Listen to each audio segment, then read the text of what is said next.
বটে। পরবর্তী সময়েই আরেকটা ঘটনা ঘটে গেল। সেই ঘটনাই আজকে আস্বাদন করব, কারণ সেই রকম একটা শুভ তিথি পেয়েছি। ভগবান শ্রী গোবিন্দ লীলাশ্রী প্রকাশে নব নব বিভ্রমশালী আজ নূতন এক খেলা খেলবার জন্য উদ্গ্রীব হয়েছেন। একদিন পিতা নন্দ মহারাজ এবং অন্যান্য বৃদ্ধ গোপগণ যেন কি একটা মহান কাজে ব্যস্ত, সবাই ব্যস্ত। কৃষ্ণ যদিও বা সবই জানেন, তিনি অন্তর্যামী, তবুও যেন জিজ্ঞেস করছেন। তিনি যেন কৌতূহলী হয়ে গেলেন। ওই যে বললাম, সাধারণ ছেলের মতো কৌতূহলী হয়ে গেলেন, হয়ে প্রশ্ন করছেন। ভগবান সর্বজ্ঞ আমরা আবারও বলি, কিন্তু তবুও তিনি প্রশ্ন করবেন যেন, যে এত ব্যস্ততার কি আছে। গোপেদের ব্যস্ততার কারণ তার জানতে বাকি নাই, তবু লীলা সৌকার্যে যেন কিছু জানেন না তিনি, এই রকমই ভাবে প্রশ্ন তুলবেন। এটা মহাজনের করণীয় কর্তব্য। আপনারা সবাই এক একজন মহান ভাগবত বিদ্যা, তারপরে এই অধীনকে এই আসনে বসিয়েছেন। এটা আপনাদের আমার প্রতি করুণা, আপনাদের সাধুতা। আপনারা সবই জানেন, তারপর চুপ করে বসে আছেন, এটা সাধুত্ব লক্ষণ বটে। কৃষ্ণ ভগবান সেই রকম সব কিছু জানেন, তবুও যেন কিছু জানেন না, এভাবে বসে আছেন না, এভাবেই প্রশ্ন তুলবেন। কিন্তু প্রশ্নটা কেমন হবে? অহংকারের নয়, তবে তদ্বৃদ্ধি প্রণিপাতেন পরিপ্রশ্নেন সেবয়া, বিনীত ভাবে, অতি বিনীত ভাবে পিতাকে জিজ্ঞাসা করছেন, বাবা আপনাদের তো ব্যস্ততার কারণ কি?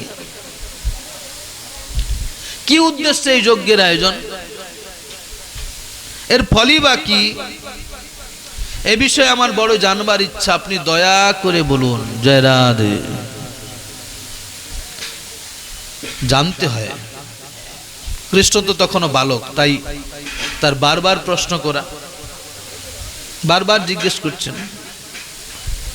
কিন্তু নন্দ মহারাজ কথাটা বড় একটা কানে তুললেন না। বাচ্চা ছেলেকে আবার কি গুরুত্ব দিতে হবে? বাচ্চা ছেলের সব প্রশ্নের উত্তর কি দেওয়ার প্রয়োজন আছে? তাই উত্তর দিচ্ছেন না, বাবা নিরুত্তর। এই বাবা নিরুত্তর, এটা দেখে কৃষ্ণ আবারও বলছেন, বাবা আপনি উত্তর দিচ্ছেন না কেন? আপনি তো সর্বদর্শী সমদর্শী। কি বললেন? নন্দ মহারাজ সাধু, সাধু লোকের লক্ষণ কি? তিতিক্ষব, কারুণিকা, সুহৃদ, সর্বদেহী নাম, অজাত শত্রব, শান্তা, সাধব, সাধু ভূষণা। সাধুর মধ্যে বৈরাগ্যতা থাকবে, সাধুর মধ্যে ঈশ্বরে বিশ্বাস থাকবে, সাধু কারুণিক হবেন, সাধু সকলের বন্ধু হয়ে যাবেন, সকলকে বেঁচে থাকার রাস্তা করে দেবেন। সাধু কাউকে শত্রু রূপে গ্রহণ করবে না, অজাত শত্রব। সাধু শান্ত হবেন। সাধুতাই সাধুর লক্ষণ। কৃষ্ণ বলছেন আপনি তো সাধু লোক, আপনার তো সমদর্শী থাকবে, তো আপনি ভেদ দৃষ্টি তো আপনার করা উচিত নয়, আপনার ভেদ দৃষ্টিও নেই। আপন পর ভেদ থাকলে লোকে না হয় শত্রুর কথার উত্তর দেয় না, কিন্তু বিশ্ব সংসার তো আপনার সুহৃদ, কাজে আপনি সকলের কথার উত্তর দিতে পারেন, দেওয়া আপনার উচিত। হ্যাঁ, আপনার এতে কিছু গোপনীয় করা থাকতে পারে না। কে বলছেন? কৃষ্ণবান। কাকে বলছেন? আমাদের নন্দ মহারাজকে বলছেন। মানে কি? সাধুর কোনো কিছু গোপন থাকবে না। গোপনীয়তা সাধুর থাকা উচিত নয়। যে সকল সাধুর মধ্যে গোপনীয়তা নাই, তারা স্ট্রেট কাট কথা বলে, নিলে 16 আনা, না নিলে 18 আনা। কিন্তু অন্যায় দেখলে প্রতিবাদ হবে, অন্যায় দেখলে গোপনীয়তা থাকবে না। আর যখনই দেখবেন অন্যায় দেখার পরেও তেল মেরে কথা বলছেন, তার মানে ডাল মে কুচ কালা হ্যায়, কিছু না কিছু একটা আছে বটে। এটা সাধুর চলে না। আজকে বলছেন আপনি তো উত্তর দিতে পারেন, আপনার তো কিছু গোপনীয়তা থাকতে পারে না। কৃষ্ণ আবারও বলছেন, বাবা আপনারা যে দেবরাজ ইন্দ্রের উদ্দেশ্যে এই যজ্ঞের আয়োজন করছেন, এটা কি কোনো বৈদিক ক্রিয়া, মানে বেদবিহিত অনুষ্ঠান, না এটা তান্ত্রিক ক্রিয়া, না এটা শুধু লোকাচার লৌকিকী ক্রিয়া, লোক পরম্পরায় অনুষ্ঠান চলে আসছে বলে আপনারা করছেন? বাবা আচ্ছা একটা কথা বলি শুনুন, লোক না হয় শত্রুর কাছে নিজের উদ্দেশ্য সাধিত করার জন্য কিছু বলে না, শত্রুর কাছে কিছু গোপনীয়তা রাখতে হয়। আমি তো আপনার সন্তান, আমি তো শত্রু নয়, তাহলে আমাকে তো বলতে পারা যায় বটে। কিরকম কিরকম তাত্ত্বিক বিষয়গুলো দিচ্ছেন দেখুন। শত্রু লোককে না হয় কেউ গোপন করে রাখে, আমি তো আপনার শত্রু নয়, তা আপনি গোপন করছেন কেন? আরেকটা বলি শুনুন বাবা, কোন কর্ম যদি করতে হয় সংসারের সবার সঙ্গে আলোচনা করে যদি কর্ম করা হয়, সে কর্মের ভুল কম থাকে। আর যদি একা একা অহংকারের বশবর্তী হয়ে করা হয়, ভুল থাকবে শুধু তাই নয়, নিজের ছেলেটাও অনুষ্ঠানের দিনে ঘরে থাকবে না। এবারে নিজের ছেলেটা অনুষ্ঠানের দিনে ঘরে থাকছে না, আপনি অনুষ্ঠান করছেন, নিমন্ত্রিতদেরকে নিমন্ত্রণ করে প্রসাদ পাইয়ে পাঠিয়ে দিচ্ছেন। ওই নিমন্ত্রিতদেরই কেউ বলবেন, কি ব্যাপার আপনার বড় ছেলে কোথায়, খোঁজ করবেন, করা কর্তব্য। আপনি বলবেন সে অফিসে গেছেন। ছেলেটার সঙ্গে আপনার দূরত্ব না থাকলেও নিমন্ত্রিত ব্যক্তি আপনার বাড়িতেই খাওয়া দাওয়া করে আপনাকেই ভুল বুঝে আর চারটা লোককে বলবে এদের বাপ বেটার সঙ্গে ভালো সম্বন্ধ।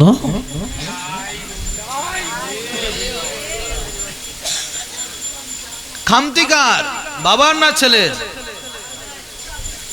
ছেলেটা যেখানেই হোক, কম পয়সারই বেশি পয়সারই হোক, চাকরি করে, হঠাৎ করে নিমন্ত্রণ, হঠাৎ করে ডেটটার কথা বললে পরের কাছে যারা কাজ করে তারা বোঝে হঠাৎ করে ছুটি পাওয়া যায় না, ইচ্ছা থাকলেও বাবার কাছে ছেলেটা থাকতে পারবে না। কৃষ্ণ বলছেন তাই কিছু মাঙ্গলিক বা যে কোনো কর্ম করতে গেলেই নিজ জনের সঙ্গে আলোচনা করে করা উচিত। ভগবান শ্রীকৃষ্ণের এই বালক শ্রীকৃষ্ণের এইসব কথা শুনে নন্দ মহারাজ অবাক হয়ে গেলেন। হওয়ার স্বাভাবিক, মাত্র তো 7 বছর বয়স ছেলেটার, 7 বছর বয়সী এই ছেলেটার এইরকম পাকা পাকা কথা, জ্ঞানের কথা, তো অবাক হয়ে গেছে। সুনন্দ উপনন্দ আদি এনারাও অবাক হয়ে গেছেন, মনে মনে গোপালের বুদ্ধির তারিফ করলেন। এই ভেবে তারিফ করলেন যে মোটে 7 বছর বয়স, এই বয়সে লক্ষ্য করেছে যে আমরা কাজে ব্যস্ত আছি। শ্রী রাধে। আদর্শ সন্তান বাবা মায়ের আদর্শটা লক্ষ্য রাখবে বটে, ভালোটা গ্রহণ করবে, মন্দ যদি দেখতে পায় বিনীতভাবেই মা বাবাকে বলবে যে এটা কি হচ্ছে, ওটা কি হচ্ছে, আমরা তো বড় হচ্ছি, তোমরা যদি এমন করো তাহলে কি করে হয়, ইত্যাদি ইত্যাদি। এগুলো তো আসবেই বটে, আসা উচিত। আর যদি দেখা যায় বাবা মা তাদের মতো করে আছে, ছেলে তাদের মতো করে আছে, তাহলে বুঝতে হবে ছেলেটা আদর্শ সন্তান হতে পারেনি। আজকে তো নন্দ মহারাজ তারিফ করছেন যে ছেলেটা, আমরা কি করছি, আমরা কোন কাজে ব্যস্ত আছি, এই সম্বন্ধে জানবার জন্য কৌতূহলী হয়ে প্রশ্ন করেছে। গোপালকে আদর করলেন, আদর করে কোলের কাছে টেনে নিয়ে বাবা বলছেন, দেখো বাবা, এই যে ইন্দ্রযজ্ঞ কোনো বৈদিকী ক্রিয়া নয়, কোনো তান্ত্রিকী ক্রিয়া নয়, জয় রাধে, বৈদিকী ক্রিয়াও নয়, মানে বেদেও বলা নাই, তন্ত্রেও বলা নাই, তান্ত্রিকী ক্রিয়াও নয়, না তান্ত্রিকী ক্রিয়া নয়। তবে লৌকিক ক্রিয়া বলতে পারো। লৌকিক ক্রিয়া মানে লোকাচার বংশ পরম্পরায় চলে আসছে, বংশ পরম্পরায় লোকাচার চলে আসছে,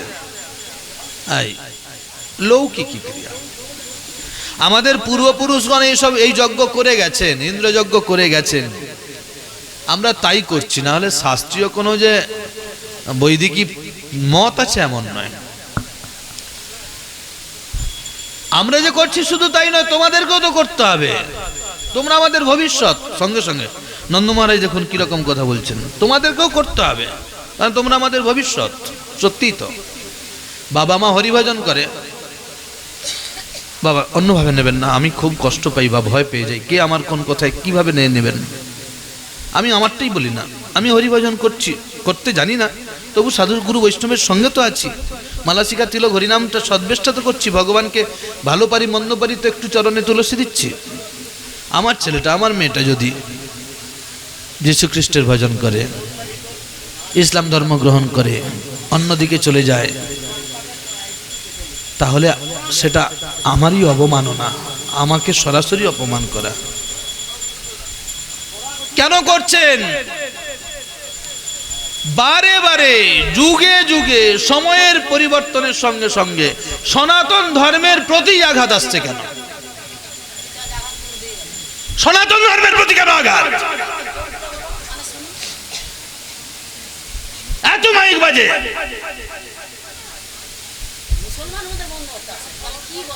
দাঁড়ান না, অন্যান্য অনুষ্ঠানে এত মাইক বাজে, অন্যান্য ধর্মের মানুষ প্রতিদিন 3 বার করে মাইক বাজায়, তখন কষ্ট হয়নি? আর আমাদের এই কার্তিক মাসে মাত্র কয়েকটুকু সময় হরিকথা হয়, তাও তো নির্দিষ্ট সাউন্ডটা একটা নির্দিষ্ট এরিয়ার মধ্যে থাকে, কানে বেজে যায়। প্রতিবাদ করে, প্রতিবাদ করে তুলুন।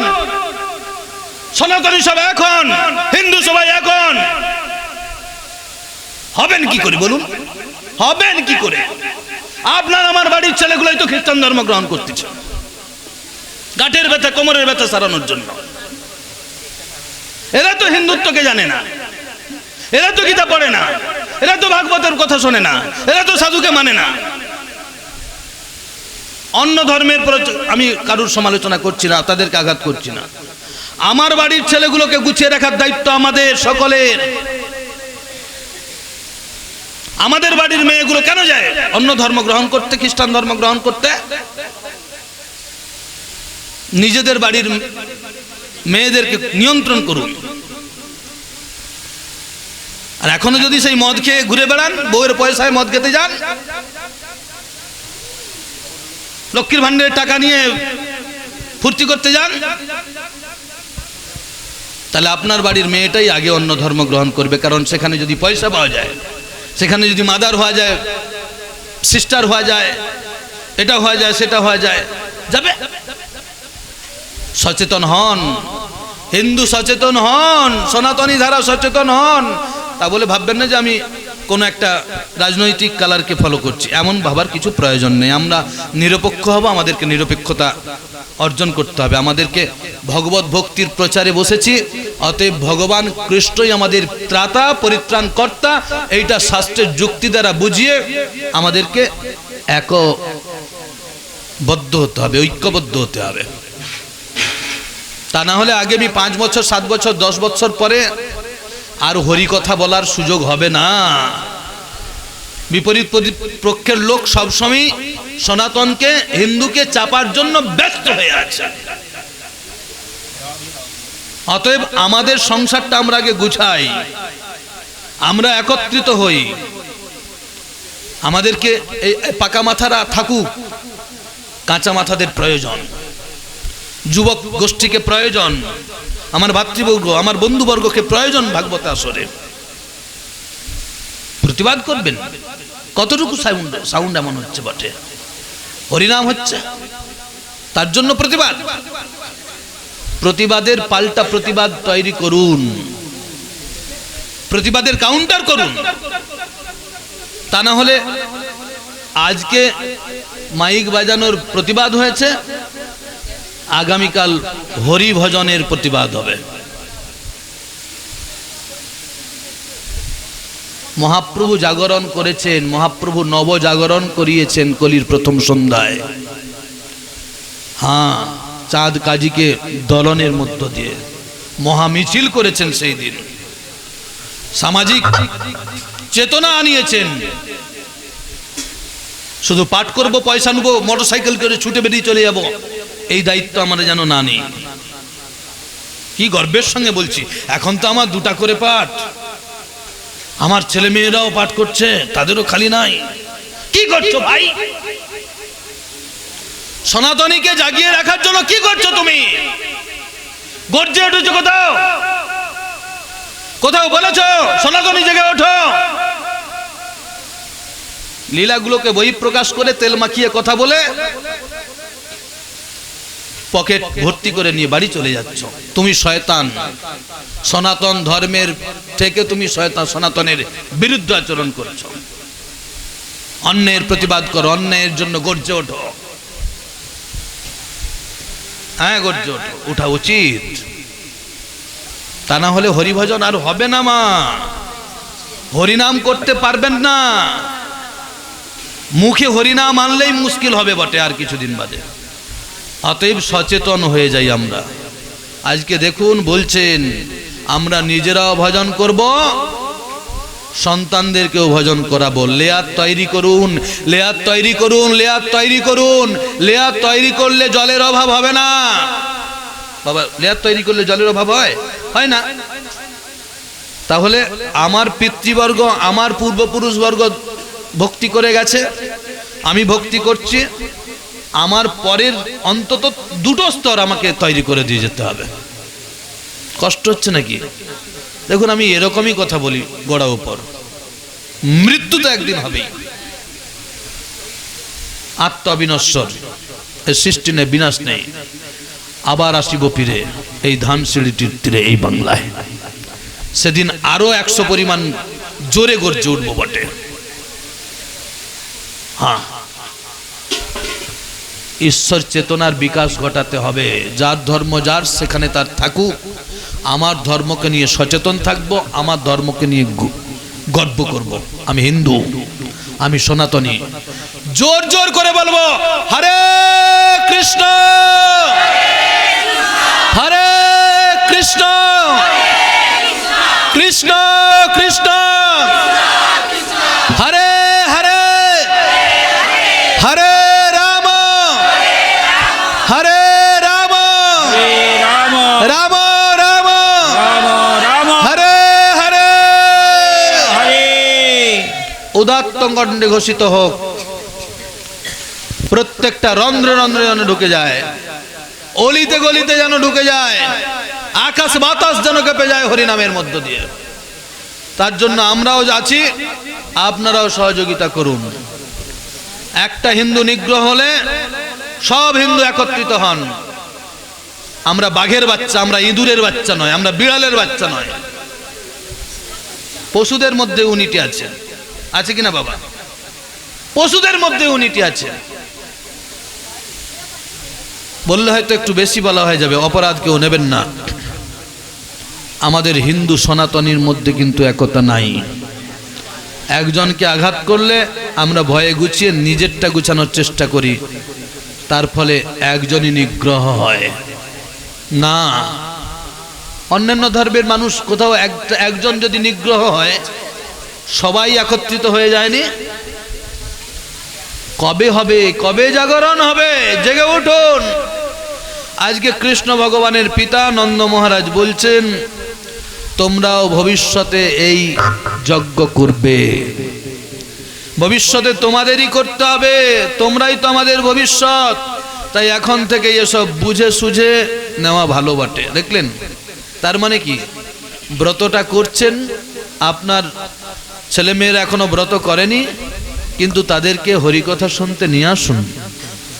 আপনি ভজন করুন, ভজনের মধ্যে তাদেরকেও রাখার চেষ্টা করুন। তোরা এখন হয়তো নিরামিষ খেতে পারবি না, ধরে নিলাম কথার কথা, কিন্তু ব্রতটা করে 1 মাস নিরামিষ কর, একাদশীটা কর, মাসে 2 দিন নিরামিষ কর, অমাবস্যা, পূর্ণিমা, একাদশী, সংক্রান্তি, বৃহস্পতিবার 5টা দিন মেনে চল, তুলসীতে একটু জলদান কর, তুলসী পরিক্রমা কর। এই করতে করতে চিত্তটা যখন মার্জিত হয়ে যাবে, তখন আপনার যাওয়ার সময় হবে, ওর তখন ওঠার সময় হবে। যাওয়ার সময় বলবে, ওই ছেলেটাই বলবে, ওই মেয়েটাই বলবে, ওই বৌমাটাই বলবে, মা একবার হরি বল বলো, হরি বল, বাবা একবার হরি বল বলো, এই রাধা কুণ্ডের জল নিয়ে এসেছি, গ্রহণ করো। এমনি কলের জল নয়, গঙ্গার জল দিচ্ছি, খাও, একটু তুলসী স্পর্শ করো, এই গীতা পড়ছি শোনো। ওই ছেলেটাই বলবে। বাইরের লোক ভাড়া করে আনার সময়ও থাকে না তখন, আর বাইরের লোক ভাড়া করে আনলেও অতটা সোজা হয় না, সুন্দর হয় না। লেয়ার তৈরি করুন। নন্দ মহারাজ লেয়ার তৈরি করছেন, তাই বলছেন শোনো শোনো, এই ইন্দ্রযজ্ঞের রহস্য বলি শোনো। উনি বলছেন ইন্দ্রযজ্ঞ কেন করবেন, বলে রহস্য বলি শোনো। সারা বছর ধরে বৃষ্টির দেবতা হলেন দেবরাজ ইন্দ্র, তার বড় প্রিয় হলো মেঘেরা। সারা বছর সেই মেঘ জগতে বৃষ্টি দান করে, এই বর্ষণে প্রাণীদের জীবন ধারণ হয়। জলের আরেক নাম জীবন।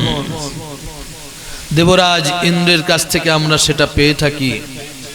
সারা বছর এই বৃষ্টির ফলে দেশে শস্য হয়, তৃণ হয়, যা খেয়ে আমরা ব্রজবাসী আর আমাদের গবাদি পশু বেঁচে থাকে।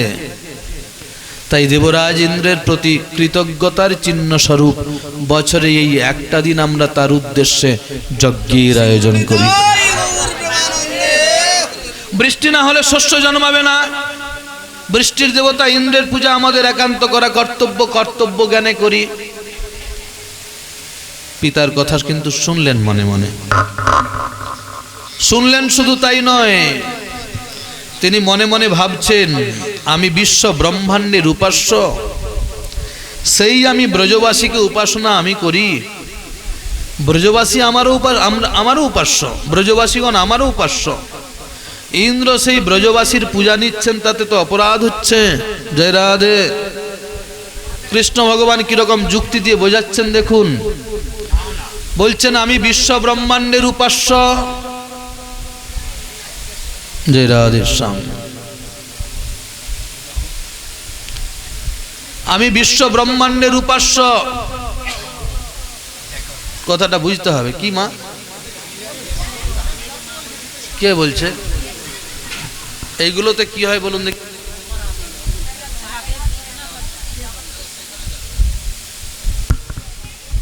একটা তো যে কোনো জিনিসের একটা তো স্রোত থাকে, স্রোতটা নষ্ট হয়ে যায়। এইগুলো অন্য কিছু নয়, আমরা কলির দ্বারাই পরিচালিত হচ্ছি। কলি সব জায়গায় থাকবে, কলি মেনটেন করবে। বলে এইসব দামি দামি কথা হয়ে যাচ্ছে, অতএব ওখানটা একটু ঢিল মেরে দাও। কি বলেন? অতিথি এলে কখন আপ্যায়ন করতে হয়? ঘুমাতে যাওয়ার সময় পা ধোয়াতে হয়। জব সেন্স আছে? যার জব সেন্স নাই, এফিসিয়েন্সি নাই, অর্গানাইজার নাই। জয় রাধে শ্যাম। কেউ কোনো ব্যক্তি এসেছেন, বসতে আসন দিয়েছেন, তখনই জল দিয়ে দিবেন। অন্ন পাওয়ার সময় শরবত খাবে, শরীর ভালো থাকবে। হরি বল। দেখুন আমি তো অপরাধী, সকলের কাছেই অপরাধী, কিন্তু আমাকে ঘাঁটি দিয়েছেন, আমি এখন ঘাঁটছি। ভগবান শ্রী গোবিন্দ বললেন আমি তো বলেছি সর্বধর্মান পরিত্যাজ্য মামেকং শরণং ব্রজ অহং ত্বাং সর্বপাপেভ্য মোক্ষ্যস্যামি মা শুচ। অর্জুনকে আমি যদি এটা বলে জগৎবাসীকে শিখাই, একমাত্র আমি তোমার উৎপত্তিস্থল, ভজনের স্থল, প্রাপ্তিস্থল, তাহলে আমার ঘরের লোক যদি অন্য কোনো পূজা করে কেমন হয়? কেমন হয়? আরে আমি অর্জুনকে বলেছি মনমনা ভবমদ ভক্ত মজ্জাজি মাং নমস্কুরু বলেছি। আমার বাবা ইন্দ্রকে মন দিয়ে বসে আছে। পাঠক এত কথা বলে, এত কথা বলে। পাঠকের ঘরের লোক গলায় তুলসীর মালা নাই, নিরামিষ খায়নি, হরিভজন করেনি, বাবলুঙ্গি পরে ঘুরে বেড়ায়, তাহলে পাঠক শয়তান তো পুরো। কেহ করে আচার না করে প্রচার, কেহ করে প্রচার না করে আচার। প্রচার আচার এই দুই কার্য সেধে তুমি হও জগতের আর্য। তো বাইরেও সাদা, ভিতরেও যেন সাদা হয়। কৃষ্ণ যেমন তাত্ত্বিকভাবে বললেন, আমি বিশ্ব ব্রহ্মাণ্ডের উপাস্য, সেই আমি ব্রজবাসীকে উপাসনা করি, ব্রজবাসী আমার উপাস্য, আমি বিশ্বের উপাস্য, আমার উপাস্য আমার ব্রজবাসী। তাহলে আমার গুরুজন, আমি ইন্দ্রেরও উপাস্য, খুব বুঝতে হবে মন দিয়ে, আমি ইন্দ্রের উপাস্য, আমার উপাস্য যদি ব্রজবাসী হয় তাহলে ইন্দ্রেরও উপাস্য ব্রজবাসী। আর ব্রজবাসী ইন্দ্রকে পূজা করছে, তাতে তো ইন্দ্রেরই অপরাধ হচ্ছে। জয় রাধে। না বোঝা যাচ্ছে না? এটা তাত্ত্বিকভাবে বোঝালেন। আর আমরা ভাগবত ব্যাখ্যাকারের কাছ থেকে বুঝছি, কৃষ্ণ নিজে বলেছেন যে সমস্তের মূল আমি, তোমার সমস্ত পাপের মুক্তিদাতা আমি, এমনকি তোমাকে আমার করে নিতে পারি আমি, অতএব তুমি আমাকে ভজনা করো। এইটা করতে গিয়ে জগৎকে শিখিয়ে দেওয়ার পর নন্দ মহারাজ যদি ইন্দ্রযজ্ঞ করে, তাহলে জগতে আর ভগবত ভক্তির মেসেজটা, বিশুদ্ধ ভক্তির মেসেজটা যাবে না। এই জন্য বলছেন কৃষ্ণ পিতাকে বলছেন, পিতা ইন্দ্র কি জীবের ফলদাতা, কর্মফল কে দান করেন? বলছেন জীবের ফলদাতা একমাত্র কর্ম। কর্ম না জায়তে জন্তু কর্ম নৈব প্রলীয়তে, সুখং দুঃখং ভয়ং ক্ষেমং কর্ম নৈব ঐবদ্যতে। কর্মেই জীবের উৎপত্তি, কর্মেই জীবের বিনাশ। অতএব সুখ দুঃখ ভয় অভয় যা কিছু সব কর্মের দ্বারাই লাভ হয়। কর্ম যদি ভালো থাকে আপনি এবারে সুখে থাকবেন, কর্ম যদি মন্দ থাকে আপনি ইচ্ছে থাকলেও আপনি সুখ লাভ করতে পারবেন না। জয় রাধে। একটু সাধারণভাবে বলি, পাঠ করার পরে তো পয়সা হবে নাকি? না পাঠের আগেই পয়সা দিয়ে দিবেন? পাঠ করার পরে তো পয়সা, সে 2 টাকাই হোক 10 টাকাই হোক। না বুক করার সময় আগে পুরাটা নিয়ে নাও, হবে না? অনুরূপভাবে পূর্বজন্মের কর্ম যেমন করেছি এই জন্মে তেমন ফল পাবো। এই জন্মে যে কর্মটা করব, যদি ভালো কর্ম করি তাহলে ভালো ফল পাবো, সুখে থাকবো। যদি অপকর্ম করি তাহলে দুঃখ লাভ করার জন্য রাস্তাটা আমার পরিষ্কার হয়ে যাচ্ছে বটে। শাস্ত্র বলছেন কর্মই ফল দান করে, এর বেশি দেবতাদের কিছু দেওয়ার সামর্থ্য নাই। দেবতাদের কিচ্ছু দেওয়ার সামর্থ্য নাই। দেবতারা মুক্তি দিতে পারে না, খট্টাঙ্গ রাজাকে দিয়ে সেদিন বুঝিয়ে দিয়েছেন। কাজেই অজাগলস্তন যেমন বৃথা দুগ্ধকরণের উপযুক্ত নয়, তেমনি জীবের ফল লাভে ইন্দ্র কোনো মতে উপযোগী নয়। কোন দেবতাই উপযোগী নয়। তো শুধু ইন্দ্র বললাম, কোন দেবতাই উপযোগী নয় একমাত্র কৃষ্ণ ছাড়া। অজাগলস্তন মানে কি? অজা মানে কি? ছাগল। গলা মানে গলা। ছাগলের গলায় একটা উঁচু করে গোল রকম হয়, যেন ছাগলের স্নেহধারার মতোই অংশ। দেখে মনে হয় যেন ছাগলের গলা থেকে দুধের বাঁট ঝুলছে, স্তনবৃন্ত হচ্ছে বটে। প্রকৃতপক্ষে দেখতে স্নেহধারার মতো, স্তম্ভের মতো হলেও ওখান থেকে কোনোদিন স্নেহধারা ঝরবে না। গৌর প্রেমানন্দে অজাগলস্তন। অনুরূপভাবে আমরা এ জগতে কৃষ্ণ ব্যতিরেকে অনেক দেবতার দেবীর উপাসনা করি। আপনার যদি কর্ম করা থাকে হয়তো সুখ লাভ পেলেও পেতে পারেন, হয়তো আপনার পুত্র সন্তান একটা হলেও হতে পারে। ঠাকুর আমার যদি একটা পুত্র সন্তান হয় তাহলে 60 কেজি দুধের ক্ষীর করে দিয়ে যাব। না, এ কথা কেউ বলেনি। জোড়া ঢাক জোড়া পাঠা দিয়ে পূজা দিয়ে যাব। জোড়া ঢাক জোড়া পাঠা কেন, 16 ঢাক 16 পাঠা দিয়েও যদি আপনি পূজা দেন, আপনার এইখানটায় যদি পুত্র সুখ না থাকে, 7টা 8টা 10টার কন্যা সন্তান হওয়ার পরেও পুত্র সন্তানের মুখ দেখা। জয় রাধে শ্যাম। গৌর প্রেমানন্দে। পূর্বের কর্ম আপনাকে ভোগ করতে আসতে হয়েছে, নিজের কর্ম নিজের ফল। সেই জায়গায় বলছেন ভগবানের সঙ্গে সম্বন্ধ করুন, তাকে পুত্র রূপে গ্রহণ করুন, তাকে বন্ধু রূপে গ্রহণ করুন, তাকে সখা রূপে গ্রহণ করুন, তার সঙ্গে বাৎসল্য রূপে সেবা করুন, পতিদেবতা রূপে গ্রহণ করুন। তিনি নির্দিষ্টভাবে আপনার রক্ষাকর্তা বটে, রক্ষা করবেন।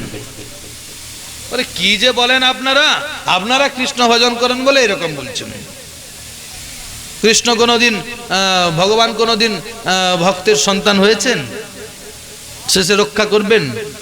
আচ্ছা, গোবিন্দ ঘোষের আজও পর্যন্ত বাৎসরিক ক্রিয়াটা কে করে? আপনারা করতে যান না মাধব নিজে করেন? করেন, প্রমাণ। আচ্ছা, মাধব দাসের শেষের দিনে কে দেখলেন মাধব দাসের কটা ছেলে ছিল? জগন্নাথ নিজে এসে শৌচক্রিয়া করে দেয়নি? তাহলে ভগবান ভক্তকে রক্ষা করেন, ভগবান ভক্তের সেবা করেন, একবারে নিকৃষ্ট সেবাটাও ভগবান করছেন। অর্জুনের রথের সারথি কে হয়েছেন? কৃষ্ণ ভগবান। অর্জুনের দাসত্ব স্বীকার করেছেন ভগবান কৃষ্ণচন্দ্র, বিশ্ব নিজে বলছেন একথা। শেষের সময় ভগবানকে দর্শন করার জন্য সরসজ্জায় শায়িত হয়ে আছেন বিশ্ব। কৃষ্ণ কোনো একটা মাধ্যমকে আশ্রয় করে তিনি ভক্তের কাছে গিয়ে পৌঁছেছেন। আমার আপনার যদি কৃষ্ণকে পাওয়ার আকুল উৎকণ্ঠা থাকে, আমরা সবাই নির্দিষ্ট সময় ভগবানকে দর্শন করতে পারব। তারা যদি পায়, আমি কেন পাবো না? তারা যে পথে ভজন করে পেয়েছেন, আমিও সে পথে ভজন করব, নিশ্চয়ই পাবো বটে। আজকে কৃষ্ণ বলছেন ইন্দ্র কিন্তু উপযোগী নয়, প্রাক্তন সংস্কারী কর্ম তৈরি করে। মানে পূর্বে জন্মে আমি নিশ্চয়ই আপনাদের সঙ্গ লাভ করেছি, নিশ্চয়ই হরিভক্তি করেছি, নিশ্চয়ই এইরকম ভাগবতীয় জীবনযাপন করেছি। সে কারণে আজ থেকে কয়েক বছর আগে থেকে আপনাদের চরণ শরণ গ্রহণ করার পথটা সরল হয়েছে। আমার মধ্যে যদি কোনো জটিলতা না থাকে, আগামী দিন কি হবে জানি না, যদি জটিলতা না থাকে, আবার যদি আসি, আবার আপনাদের সঙ্গে দেখা হবে, এই ভাগবত মঞ্চেই দেখা হবে। কৃষ্ণ নিজে বলছেন সংস্কার কর্ম তৈরি করে। একই বাবার দুটো ছেলে, একটা ছেলে ভক্তিমান, দারুণ ব্যাপার, আর একটা ছেলে কোনোদিন বাড়িতে ফেরে না, এখন না হয় কোনোদিন বোম্বাই রোডে পড়ে থাকে। কেন এটা হলো? বাবার দোষ নয়, দোষটা ছেলেটার কর্ম। পূর্বে জন্মে মাতালগিরি করেছে, এই জন্মেও মত্ততায় মেতেছে, ঈশ্বর ভজনে তার কোনো আগ্রহ জন্মায়নি। ভগবান বলছেন সকল কর্ম, সকল সংস্কার, ইন্দ্র বা অন্য কোনো দেবতার পক্ষে সেটা খণ্ডন করারও সম্ভব নয়। না, সম্ভব নয়। অন্য কোনো দেবতার, আচ্ছা যদি তাই হয়, চপল গোপাল কুষ্ঠরোগ হলো, গলিত কুষ্ঠ চপল গোপালেরই তো হয়েছিল। আরে চপল গোপাল তো মা কালীর উপাসক, এতদিন ভজন করে গেছেন কিনা? করে গেছেন। তাহলে মা কালীর উপাসনা যদি করলেন চপল গোপাল, তাহলে চপল গোপালের গলিত কুষ্ঠ হলো, মা তো এসে রক্ষা করতে পারতেন, করেনি? করেছে কি না? করেনি। কেন? যার যেমন কর্ম তার তেমন ফল। গৌর প্রেমানন্দে। কর্মফল সবাইকে ভোগ করতে হবে, পাপ ছাড়ে না বাপকে। আজকে দেখুন অনুরূপভাবে দেখিয়ে দিচ্ছেন। কি দেখিয়ে দিচ্ছেন? দেখিয়ে দিচ্ছেন যে প্রাক্তন সংস্কার কর্ম তৈরি করে, সেই ফল তাকে ভোগ করতে হয়। কিন্তু ঈশ্বরের চরণে শরণ গ্রহণ করলে, জয় রাধে, গলিত কুষ্ঠও ভালো হয়ে যায়। গৌরের কৃপা পেয়েছেন, গৌরের কৃপা পেয়ে গলিত কুষ্ঠ ভালো হয়ে গেল। শুধু তাই নয়, বৈষ্ণব বন্দনা করে ফেললেন। করেছেন কিনা? চপল গোপালই বৈষ্ণব, এই বৃন্দাবনবাসী যত বৈষ্ণবের গণ ইত্যাদি ইত্যাদি যে পদটা কে করেছেন? চপল গোপাল করেছেন। দেবকী নন্দন দাস পরবর্তীতে নাম হলো। তাহলে পিউরিফাইড করেছেন। আচ্ছা, কুষ্ঠবিপ্রের রমণী কুষ্ঠবিপ্রকে নিয়ে আসতেছেন রাতের অন্ধকারে ওই বারবনিতার ঘর থেকে। সাধুচরণে অপরাধ হলো, অভিশাপ দিয়ে দিল, অভিশাপ কি দিল? সূর্য ওঠার সঙ্গে সঙ্গে তোর বৈধব্য যন্ত্রণা ভোগ করতে হবে। উনি সতী নারী কি করলেন? সূর্য উদিত হতে দিলেন না। ব্রহ্মা বিষ্ণু মহেশ্বর চলে এলেন কি না? এলেন, এবং ভগবান বিষ্ণু বলছেন সূর্য উদিত হতে দাও, তোমার পতি দেবতার মৃত্যু হলো, তোমার পতি দেবতাকে তুমি আবার ফেরত পাবে। শুধু তাই নয়, ফেরত পাবে শুধু তাই নয়, একেবারে নিরোগ রূপে ফেরত পাবে। আচ্ছা, কুষ্ঠবিপ্রের রমণী যখন বিষ্ণু ভগবানের কথা শুনলেন, পরবর্তীতে তার সংক্ষিপ্ত বৈধব্য যন্ত্রণা এলেও পরবর্তীতে কুষ্ঠবিপ্র নবযৌবন ফেরত পায়নি, পেয়েছেন তো বটে। ঈশ্বর শ্রীহরির চরণে শরণাগত হলে সমস্ত কর্মফল মুক্ত হয়ে ভগবানের হতে পারেন। ভগবান পরম করুণ রূপে ভক্তকে কৃপা করে থাকেন। এই রকম দৃষ্টান্তগুলো থেকে আমরা পেয়ে থাকি। আজকে তাই বলছেন, দেবতা অসুর মানুষ সকলেই স্বভাব অনুযায়ী কাজ করে, ফল পায়। ব্রাহ্মণের বেদোধ্যয়ন, ক্ষত্রির প্রজাপালন, বৈশ্যের কৃষি, গোরক্ষা, বাণিজ্য, শূদ্রের দ্বিজ শুশ্রূষা, এটাই তাদের বৃত্তি। তাদের মধ্যে বৈশ্যের আবার 4 প্রকার বৃত্তি আছে: কৃষি, গোরক্ষা, বাণিজ্য, কুশিদ ব্যবসা। কুশিদ ব্যবসা মানে সুদের কারবার। মনুসংহিতা বলছেন